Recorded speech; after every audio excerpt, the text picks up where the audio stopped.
માણાવદર કોલેજમાં ફરજ બજાવતા પ્રોફેસરનું રોકડ રકમ, સોનાના દાગીના અને મોબાઈલ સાથે પર્સ પડી જતા માણાવદરમાં જ રહેતા ખેડૂત પરિવારને મળતા તેઓએ મૂળ માલિકને પરત આપતા પ્રામાણિકતાનું ઉત્તમ ઉદાહરણ પૂરું પાડ્યું છે।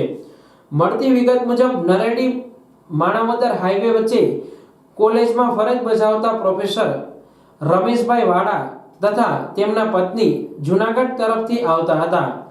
તેણે રાખેલ પર્સમાં સોનાના દાગીના, રોકડ રકમ અને મોબાઈલનું પર્સ પડી ગયું હતું। ત્યારબાદ પ્રોફેસરે શોધખોળ કરી હતી અને તેમાં રાખેલા મોબાઈલમાં પણ સતત રિંગ કરતા હતા, છતાં પણ આ પર્સનો પતો લાગ્યો ન હતો। ત્યારબાદ માણાવદરના માસ્ટર સોસાયટીમાં રહેતા ખેડૂત પરિવારને આ પર્સ હાઈવે પરથી મળતા તેઓએ તેમાં રાખેલો મોબાઈલ ડેમેજ હોવાથી તેમાંથી સિમ કાર્ડ કાઢીને અન્ય મોબાઈલમાં સિમ કાર્ડ નાખીને તેઓએ મૂળ માલિકને શોધીને રોકડ રકમ, મોબાઈલ અને દાગીના ભરેલું પર્સ પરત આપ્યું હતું। મારું નામ સુધાબેન રમણીકભાઈ અદોદરિયા છે। અમે લોકો માણાવદર ગિરિરાજનગર સોસાયટીમાં માસ્ટર સોસાયટીમાં રહીએ છીએ।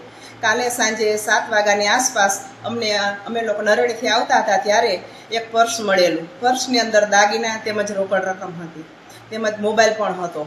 આ પર્સ અમે ઉઠાવ્યું અને પછી એમાં રિંગ સતત વાગતી હતી, પણ મોબાઈલ ખરાબ થઈ ગયો, માથે કોઈ ટાયર ફરી ગયું હોય તેથી મોબાઈલ ઉપાડવાની શક્યતા નહોતી। એટલે અમે લોકોએ ઘરે આવી અને મોબાઈલમાંથી સિમ કાર્ડ કાઢી અમારા મોબાઈલમાં નાખી અને અમે એ લોકોને રિંગ કરી કે આ વસ્તુ અમને મળેલી છે અને તમારું બધું સહી સલામત છે, તમે લોકો આવી અને અમારી ઘરેથી લઈ જાઓ। અમે એ લોકોને તેમનું પર્સ સહી સલામત સોંપ્યું છે।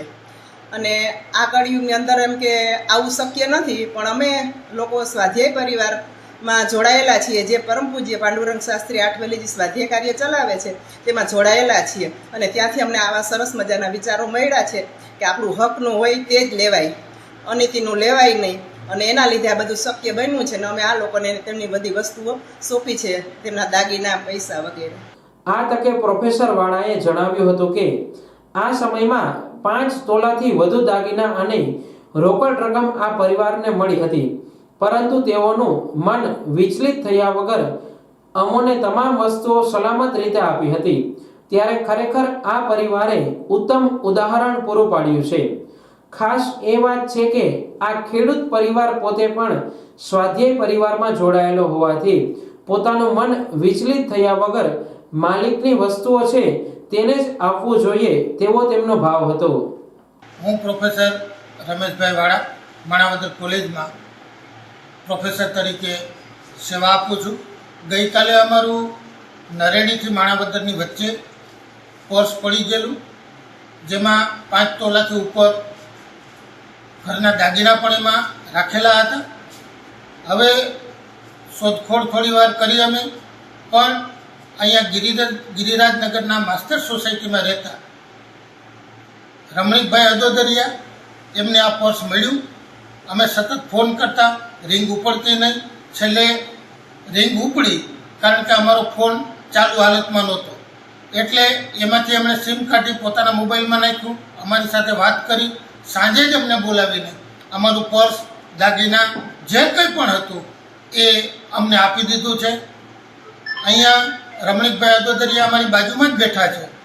ખરેખર આ વસ્તુ પ્રેસમાં આપવાની એ સતત ના જ પાડે છે, પણ કળિયુગના આ સમય જે ચાલી રહ્યો છે, માણસથી એટલો બધો દૂર ભાગ્યો છે, માણસ અત્યારે માણસાઈને ભૂલ્યો છે। એવા સમયમાં રમણીકભાઈ અદોદરિયા જેવા માણસ એટલી વસ્તુ, કોઈ પણ માણસનું મન વિચલિત થાય પણ એને વિચલિત થયા વગર અમને જે પરત આપી દીધું છે, એટલે આ તકે ખરેખર એને આપણે બિરદાવવા જોઈએ। બીજું, રમણીકભાઈ આ કરી શક્યા છે એટલા માટે કે એ આખો પરિવાર સ્વાધ્યાય પરિવાર સાથે જોડાયેલા છે। શ્રીમદ ભગવદ્ ગીતાના વિચારો એના મનમાં પડ્યા છે કે જે મારું હકનું છે એ જ મારું છે,